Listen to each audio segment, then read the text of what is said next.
nakaraan, naging usap-usapan sa isang Facebook page ang isang grupo sa Pilipinas ang pagtuturo ng mas mabisang pag-iipon ng pera sa alkansya sa loob ng isang taon na tinatawag nilang 52-Week Money Challenge. At talaga namang mapapawaw ka sa laki ng halaga na maaari mong maipon dahil ito ay maaaring umabot ng 70,000 to 100,000 pesos lang naman.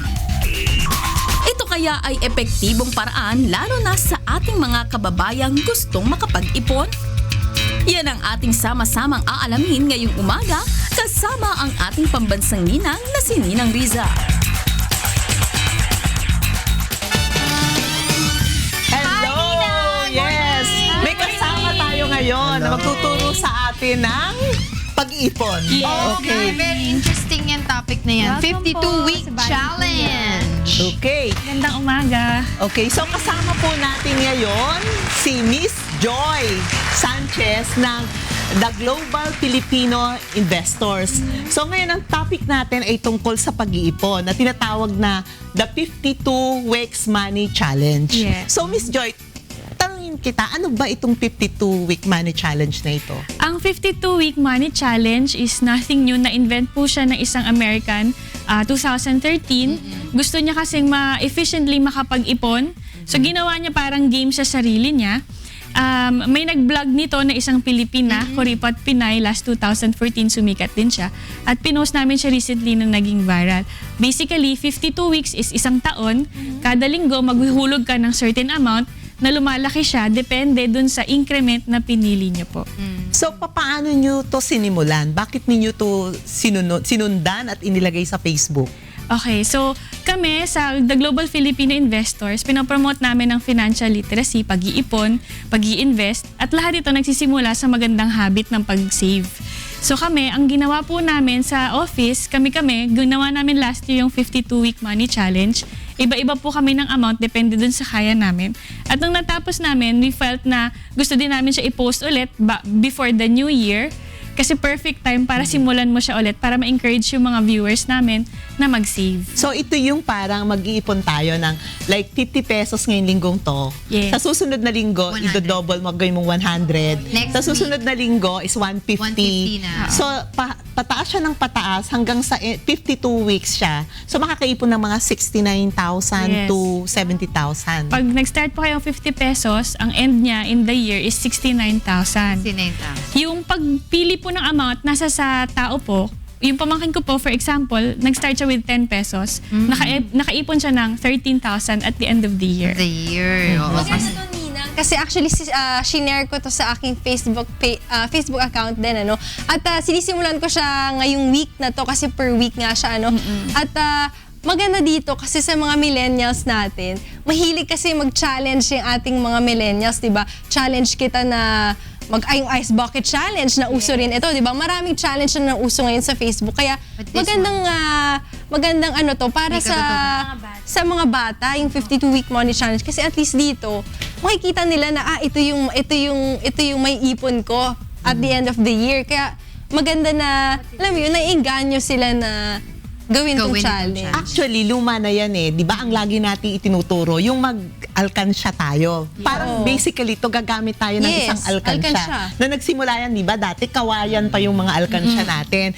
So noon, parang inana natin yung disiplina. Pero ngayon kasi, dahil pag nagtitrending, nakikiuso. So parang sa tingin ko, maganda yung pagpupromote na ganito. Kasi yung mga bata, pag sinabi, ay uso yan, actually hindi na nila tinitingnan kung bakit eh. More on nakikiuso. Di ba? So parang ang maganda dyan, naka-invento kayo at saka yung grupo na gumawa nito ng parang paraan para yung mga bata ay mapansin yung na makapag-ipon sila, hindi ba? Ma'am, ay, tanong ko lang din, Ninang, kasi kanina na-mention ni Ma'am yung bata na nag-take nitong challenge na ginawa niya 10 pesos per week until at the end of the year, naka 69,000 siya. But for working class, ano po yung best ideal amount na pwede nilang i-put in to come up with a certain, yung very good figure of amount na 20 pesos.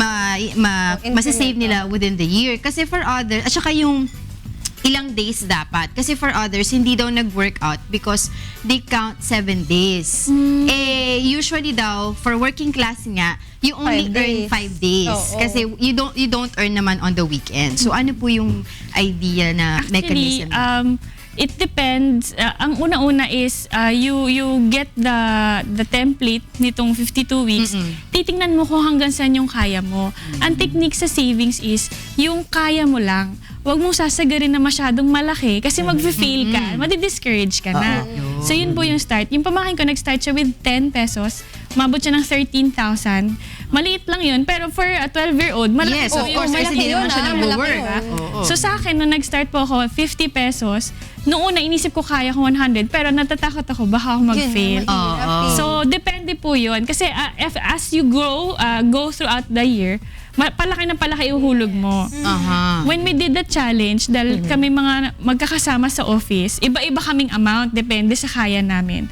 Ang effective sa amin kaya namin natapos kasi we check on each other. Oh, naghulog ka na ba? Parang a good reminder na rin. Yes. Ano? May kanya-kanya kaming style para ma-achieve. Yung ako po, ang ginagawa ko pag may malaki akong amount, kinakancel ko na yung malalaking weeks. So once a week lang ikaw maghuhulog, hindi mo kailangan everyday. Pero paano to? Inihuhulog nyo sa sarili nyong alkansya or meron kayong isang depository na tao or Actually paano? po, alkansya, kanya-kanya kami alkansya sa office. So talagang every week, pag may sobra ka sa money mo, meron kaming Excel sheet, tapos January 1 to ganito, o ito, 50 pesos, next week, 100, ganyan. Hindi ba nyo na i-consider na pwede ba itong i-deposito sa bangko para weekly may dinideposito kayo para may interest aside from the Pwede, ano? yung Pwede, savings ninyo, pwede. hindi ba? Actually, maganda po niyan, at the end of the year, dineposit namin yung big amount. Kasi sometimes mahirap din po sa office na pipila ka sa bank. Pero ang magandang alternative po dyan, the more advanced way is yung ATM, yung online, di ba may mga bangko po na nagbibigay ng service na yon, Online. na automatic dinadeduct nila sa ATM mo, mapupunta sa savings mo, yung from your sweldo. Maganda rin po yung ganong option. Oh, so meron pa bang ibang paraan o template ito? Aside dyan sa template na sinabi nyo, kasi meron akong mga nakita, pwede bang yung percentage ng sweldo mo, may base ka plus percentage, pwede rin ba yon? Yes, kami, we encourage people na at least 10% of your salary itatabi mo. Kung ayaw niyo po gawin yung 52 weeks, that's fine. Pero ang secret to savings is make it a habit. So 10% okay na po yun. May naisip rin kami ni Rina kasi ang hirap kapag sa bangko, isang withdraw lang yan magagamit mo. Credit card mo rin, Pero kapag diba? sa alkansya, at least manghihinayang ka, isisirain ko yung alkansya ko. Oo nga. So baka magdalawang isip ka, hindi mo muna siya bubuksan. Tama. So dapat mahirap buksan yung alkansya bibilin mo. Para dito sa challenge. Sa may hiya, buksan mo at dudukot ka. Kasi parang, hindi ka pa tapos, hindi ka correct. At the end of the year, pwede nyo nang i-deposit. Or pwede rin, mag-option ka, dahil malaki na ipon mo, pwede kayo mag-mutual funds, pwede kayo mag-invest sa stocks. Dahil medyo malaki na yung amount na pwede mo i-invest. O paano naman yung mga tao na hindi marunong mag-Excel at hindi marunong sumunod sa mga templates? Sa tingin nyo, paano naman nyo sila matuturuan mag-ipon? Meron din po kaming inaalaga ang community sa Taguig, mga nanay po ng mga Okay. construction worker. Paminsan po, nagtotalk po kami sa kanila, binibigyan namin sila alkansya, ini-encourage namin kahit 2 pesos per day. Basta yung habit po is ma-develop. Ang surprisingly, at the end of the year, binalikan namin sila, for the first time, sabi nila, first time sa buhay ko, nagkaroon ako ng savings. Kaya pala kahit sobrang liit na kinikita.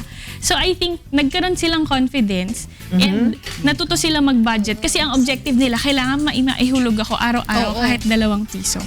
So, yung iba sa kanila, 2,000, nakasave, and malaking bagay yun Malaki, para sa oo. kanila, yung 2,000 na yun. So isa dun sa advocacy nyo, namimigay kayo ng alkansya? Yes, namimigay po kami sa mga communities na inaalagaan po namin. I would just like to ask Ninang, just in case, diba, this is increasing in increments, no? Just in case during the time na hindi ka makakaabot, like say, doon sa amount, pwedeng you can put half of it or like what you're saying, yung kahit any amount, or masisira yung pattern. Kasi minsan pag nasira, 'di ba, yung tendency parang Disappointed hindi ka ka na, nagaganahin, 'di ba? Medyo challenging siya kaya po Oo. 52-week money challenge. Ang advice po namin is yung mga days na kaya mo more, unahan mo na. Para yung mga Para days na ma-cover up. magkakapusing kayo, hindi nyo kaya to. Oo nga. Yung maliliit na weeks, pwede mo siya i-cancel out. Oo Those nga, days na medyo gupit, those weeks na medyo gupit po kayo. So, kunwari ako, yung 50 pesos ko, may mga weeks po yun na 2,000 na kailangan eh. So, every time meron akong malaking money or nakakasweldo ko lang, okay, kaya ko itabi tong 2,000, wala akong gastos masyado. Kina-cancel out ko na yung malalaking linggo. So strictly, pwede siya maging flexible. Flexible. Like initial, nag 1,000 ka. Yes. And the next time, kunyari may nakuha kang magandang amount, pwede mo lagyan ng 2,000, no? Tapos, yung, any amount, not necessarily na in Yes. increments of few amount. May isa naman po akong kilala, ka-work ko din, ang ginawa po niya, in advance niya. So kung kaya niya bayaran yung good for 5 weeks this week, natapos po siya 3 months before matapos yung 52-week money challenge. Pero Galing, paano naman, saan yun naman ginagamit yung pera? Meron ba tayong objective o goals na para mas maganahan tayo mag-ipon? Meron ba kayong Travel, ginagawang ganyan? Actually, ang perfect po dyan is meron kayong savings na meron kayong happy fund bukod sa savings Wow. for savings. So at least siguro maganda 30% ng masisave nyo is really pang gastos, pang bili ng anong gusto nyong bilhin. Yung ibang tao, yung picture ng gusto nilang bilhin or picture ng trip na gusto nila puntahan, nilalagay nila sa alkansya para pang pamotivate po. Okay, salamat Miss Joy, at marami kami natutunan pero wala na tayong oras. So, may any last words? Ang last words ko po, sana po gawin nyo tong 52-week money challenge and i-challenge nyo yung mga friends nyo na gawin to. Kahit maliit na amount, kailangan ma-start nyo lang yung habit of savings. At kung may mga tanong sila, saan kayo pwedeng makontak or tawagan? Okay, yung Facebook page po namin is The Global Filipino Investors po. O yun, so alalahanin natin, lahat tayo, kahit malitang kita, pwede tayong mag-ipon.